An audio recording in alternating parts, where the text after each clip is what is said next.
Focus Santé, c'est cette émission qui vous parle du bien-être, de la santé dans tous les domaines en matière de la santé. Eh bien, aujourd'hui, nous sommes encore là pour parler bien sûr de la santé et cette fois-ci, nous parlerons des pets blanches. Je vous reviens tout de suite après le jingle.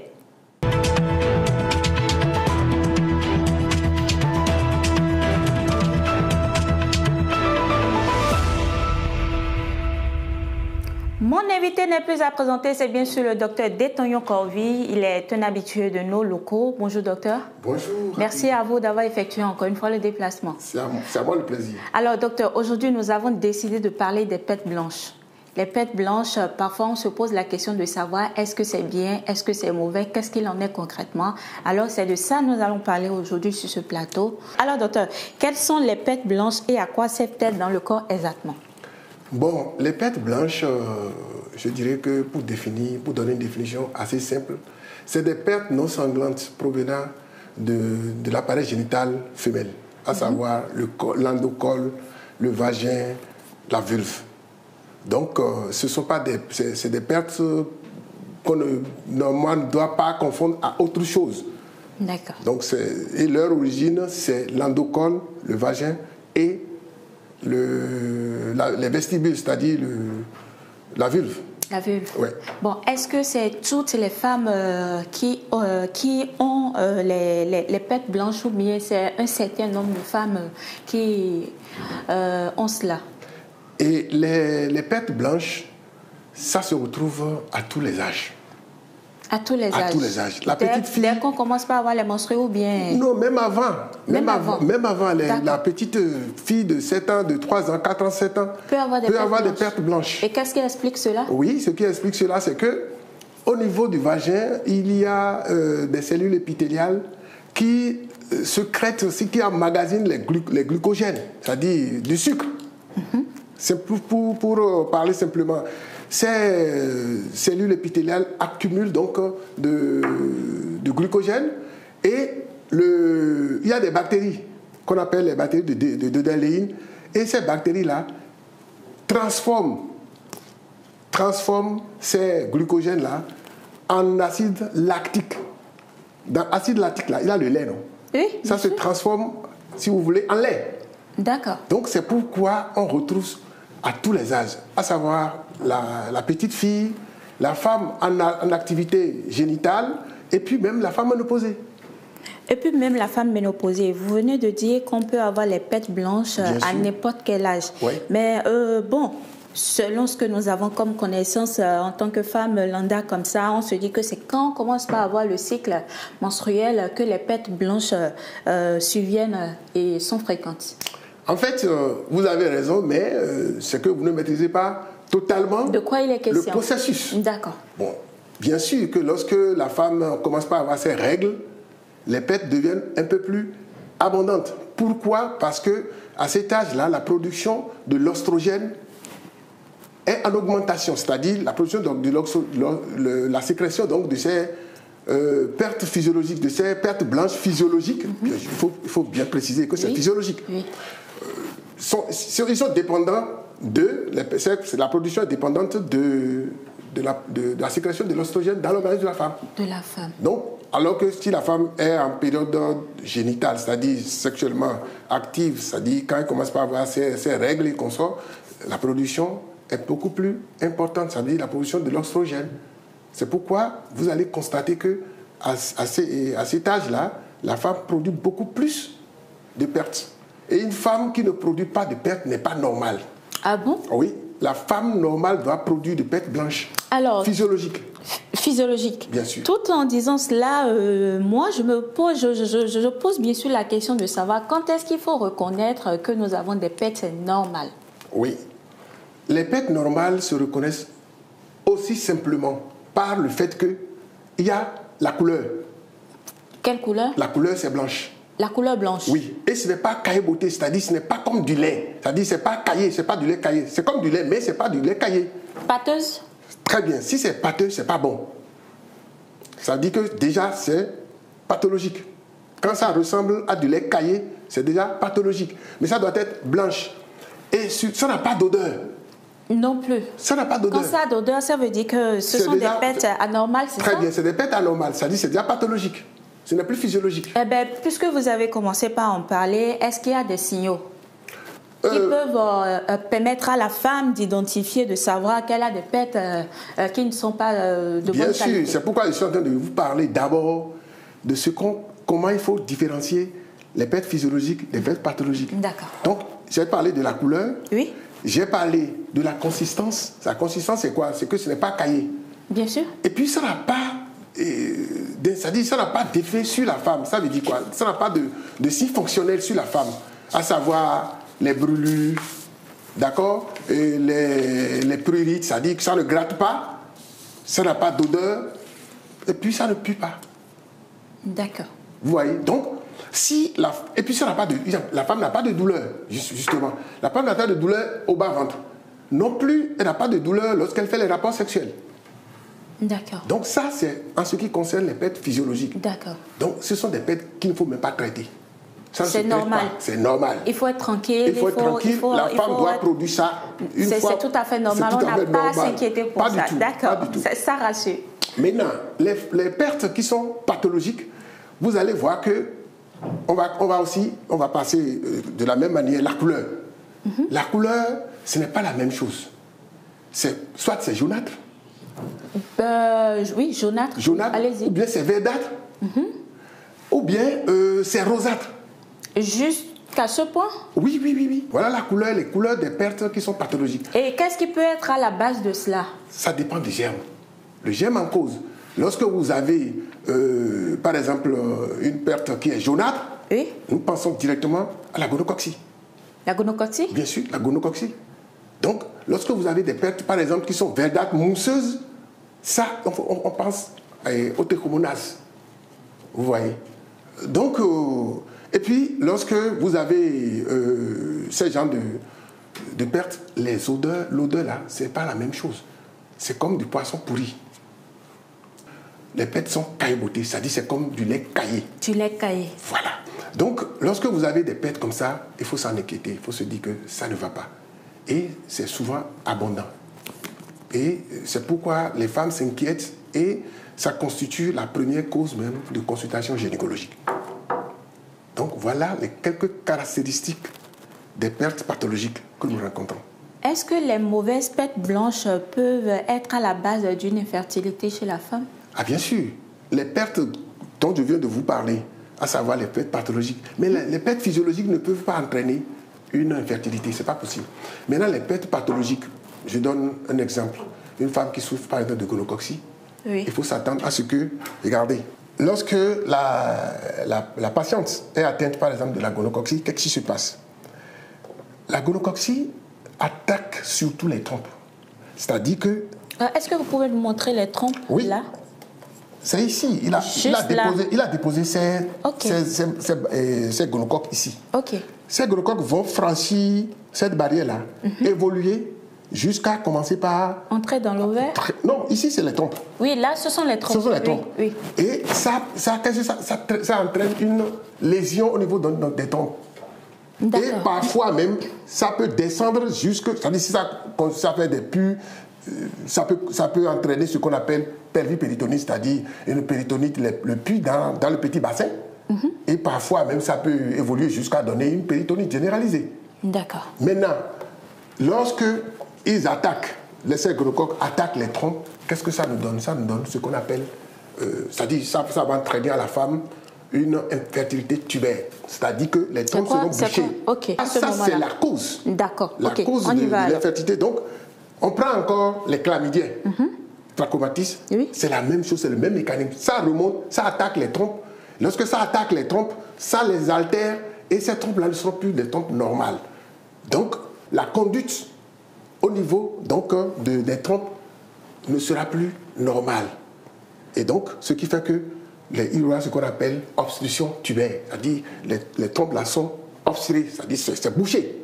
Et quand c'est bouché, vous faites le rapport, alors que les spermatozoïdes doivent parcourir tout ce trajet-là et venir faire la fécondation ici. Ça veut dire que ça ne peut plus partir.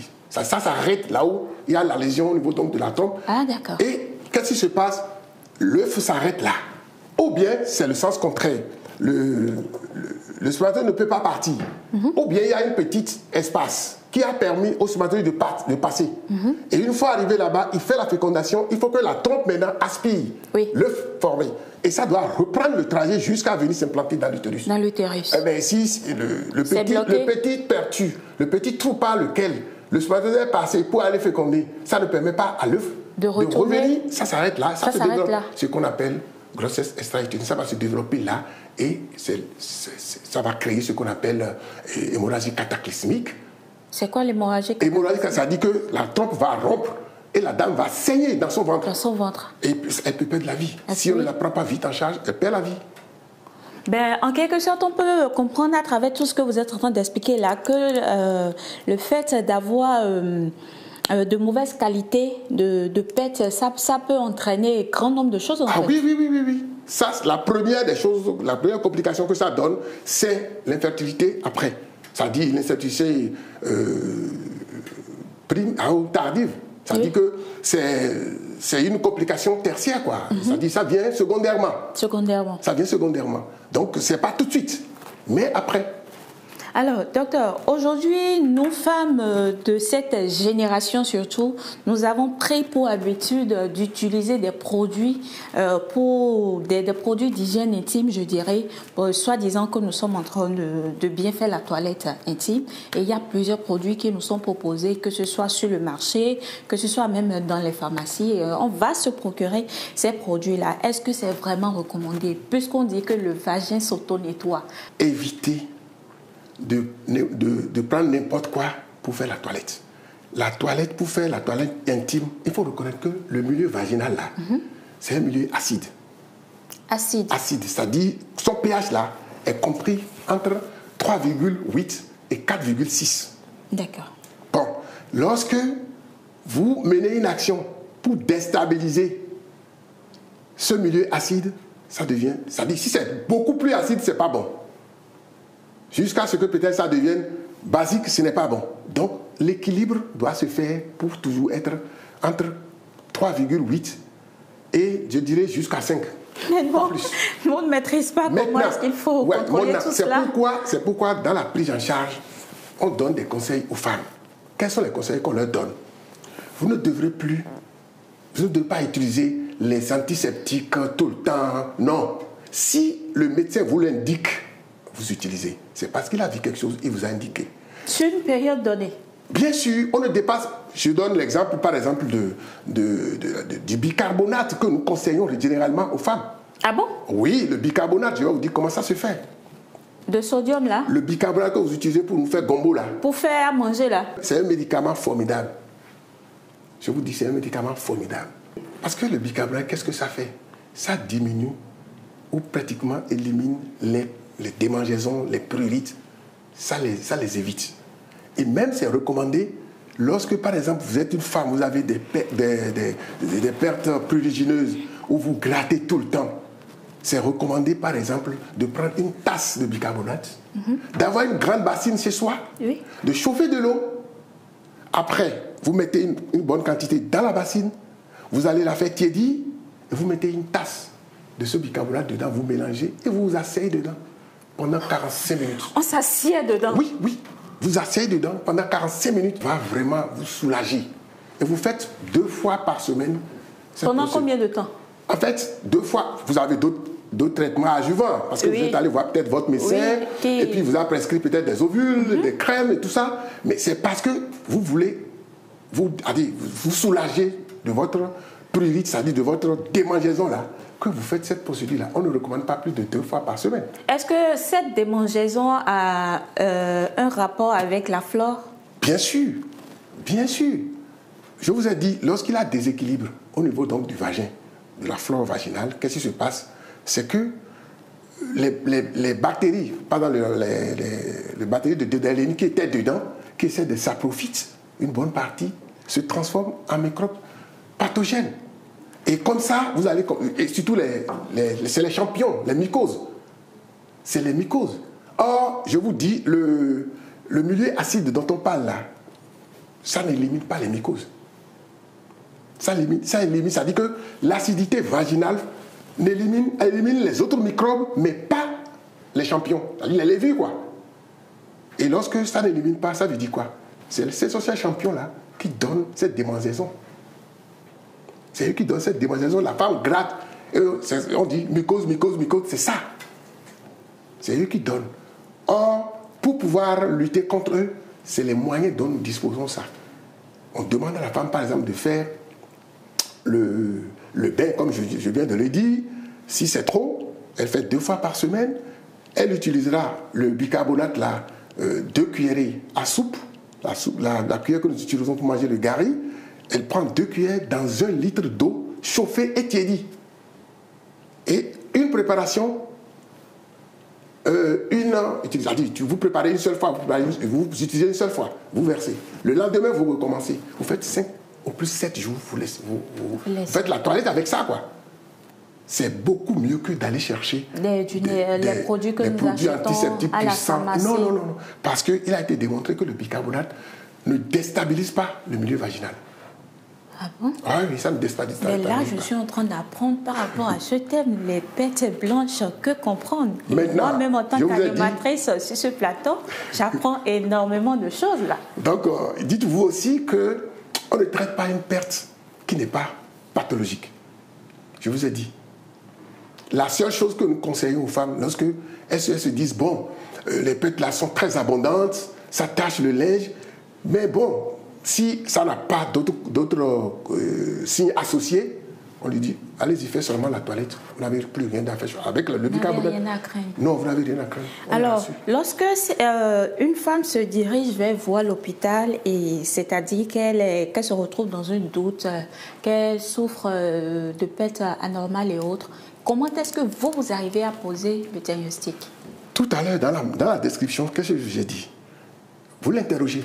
Oui, bien sûr. En l'interrogeant, elle va vous dire si ces pètes-là ont d'odeur, d'accord? Si c'est nauséabond, ou bien est-ce que ces pètes-là sont caillées, c'est comme du lait caillé, ou bien est-ce que c'est jaunâtre? Bref, en l'interrogeant, elle va nous dire de quoi il s'agit. Est-ce que les femmes ont vraiment, comment on appelle, cette ouverture d'esprit de vraiment dire aux médecins en face d'elles ce dont elles sont... Parce qu'il y a certaines, elles sont tellement timides et elles n'aiment pas. Vous allez beau lui poser la question, mais elle ne va pas vous donner les précisions qu'il faut. Moi, je vais faire mon examen. D'accord. Je fais mon examen clinique. Et au cours de mon examen clinique, il faut que j'aille voir moi-même des yeux quel type de perte elle a. Est-ce que c'est jaunâtre? Est-ce que c'est verdâtre, mousseuse? Est-ce que c'est rosé, ainsi de suite? Je vais voir. Quel est l'état du vagin? Quel est l'état du col? Est-ce que ça a entraîné une exocervicis, c'est-à-dire une inflammation du col? Est-ce que ça a donné une colpite, c'est-à-dire une inflammation du vagin? Tout ça, je dois voir. Vous comprenez? Donc, vous allez voir, même si c'est une des pètes pathologiques, même le toucher vaginal, elles ont mal. Ah bon? Ah oui, bien sûr. Pour placer même le spéculum, c'est tout un tas de problèmes. Parce qu'elle a mal. D'abord, elle a beaucoup gratté. Ça fait un. Deuxième chose, ça a créé une inflammation au niveau de la vulve. De la vulve. Donc, en introduisant le spéculum, ça fait mal. Donc, vraiment, il faut beaucoup parler avec elle et puis l'amadouer pour pouvoir donc placer son spéculum. Mais il y a des spéculums aujourd'hui à usage unique qui ne sont pas des spéculums, comment dirais-je, en inox. Bon, même si c'est en inox. C'est-à-dire quand on l'utilise une fois, c'est fini. C'est fini. Et puis, ils n'ont pas de bout tranchant. D'accord. Comment est-ce qu'on peut prévenir cela? Les pètes physiologiques, vous n'avez pas à prévenir parce que ça doit arriver. Ça doit arriver. C'est normal. D'accord. Mais maintenant, qu'est-ce qu'il faut faire? Voilà. Qu'est-ce qu'on peut faire pour ne pas avoir une mauvaise qualité de pète? D'abord, on va commencer par la toilette intime. La toilette intime. La toilette intime doit se faire combien de fois dans la journée? Vous pouvez faire combien de fois vous voulez. C'est pas là le problème. C'est pas là le problème. C'est du haut vers le bas. C'est-à-dire? Ça veut dire, faut jamais faire... C'est possible de le montrer là? Oui. Okay, bon, on suppose que ici c'est le vagin. Oui. D'accord. En dessous, il y a l'anus. Oui. L'anus est là. Oui. Donc l'anus, dans l'anus, il y a plein de bactéries. Oui, bien sûr. Bon, donc si vous voulez faire la toilette, vous devrez faire la toilette du haut vers le bas. Et non du bas vers le haut. Si vous allez du bas vers le haut, vous allez contaminer. On va ramener les bactéries. Vous allez ramener les bactéries dans votre vagin. Une fois c'est au niveau de la vulve, ça rentre rapidement. Et d'ailleurs, en faisant la toilette, vous avez l'habitude quand même de mettre votre doigt, tout ça là. Est-ce que c'est vraiment conseillé? J'allais vous poser cette question-là. D'insérer son doigt dans sa partie intime. Vous allez tout dire aux femmes. Ne mettez pas, elles vont toujours mettre. Bon, mais c'est pourquoi il faut demander aux femmes de respecter la procédure de la toilette intime. C'est du haut vers le bas. Ça fait un. Deuxième chose, le partenaire sexuel multiple, il faut éviter. Il faut éviter cela, oui. Parce que vous l'avez dit plusieurs fois sur notre plateau. Donc les IST sont à l'origine des pertes pathologiques. Donc lorsque vous allez choper de gonocoxie chez quelqu'un ou bien de chlamydia chez quelqu'un, autre chose, c'est que ça ne dépend pas seulement de la femme. Les médecins, les agents de santé aussi doivent tout faire pour éviter d'apporter à la femme des bactéries. Ah oui, là ça devient très intéressant.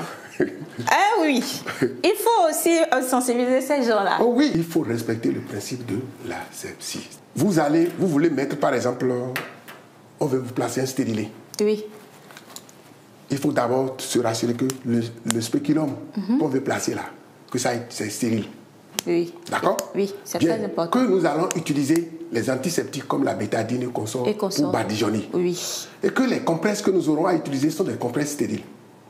Et que nous ne devrons pas toucher au bout, c'est-à-dire l'endroit qui va rentrer dans l'utérus, là, nous n'avons pas le droit de... Même si nous avons porté de gaz stérile, nous n'allons pas toucher à ça. Ça ne se touche pas.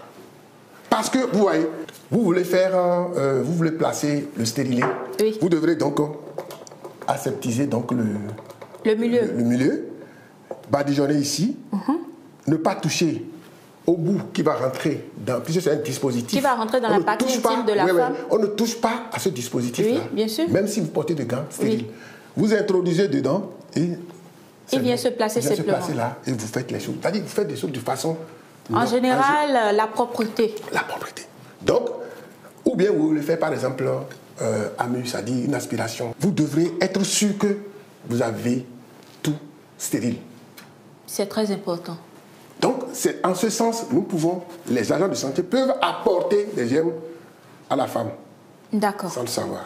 D'accord. Docteur, avant de passer à notre toute dernière rubrique par rapport à ce thème, dites-nous, quels sont les traitements, même si vous avez parlé tout à l'heure du bicarbonate et autres, quels sont les traitements possibles en cas d'infection vaginale? Le traitement ici se divise en deux.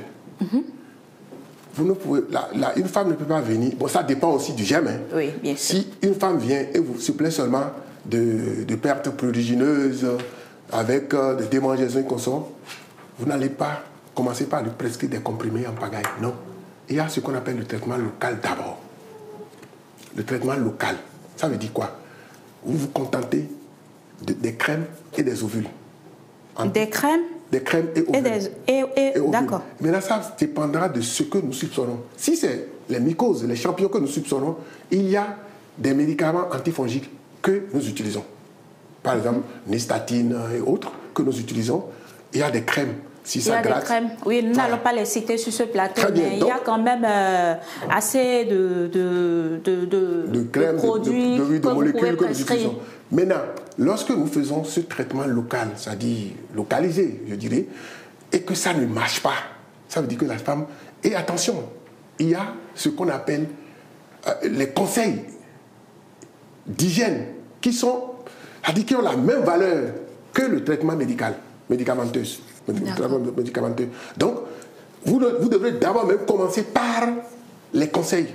Comme je l'ai dit tout à l'heure ici, une femme qui a ce problème, vous devrez lui demander de ne plus porter des vêtements serrés en nylon. Parce que la chaleur... de ne plus porter des vêtements serrés en nylon. En nylon. C'est-à-dire, c'est des facteurs qui favorisent, c'est-à-dire la chaleur est un des facteurs favorisants.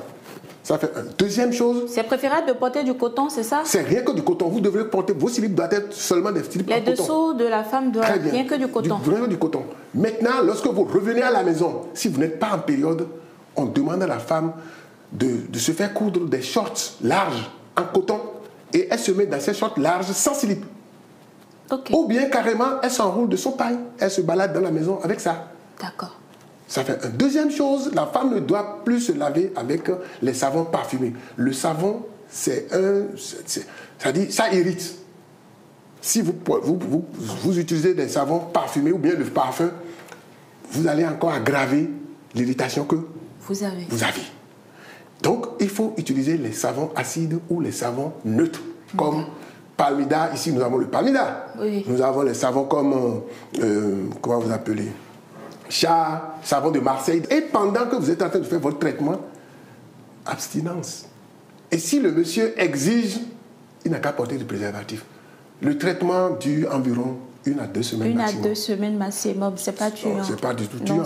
Donc on lui demande vraiment pardon. Surtout que c'est pour le bien-être. Voilà, de nous excuser. De nous excuser. Pour les 2 semaines. D'accord, merci beaucoup docteur, c'est compris. Nous allons passer à la prochaine rubrique de notre émission sur ce plateau.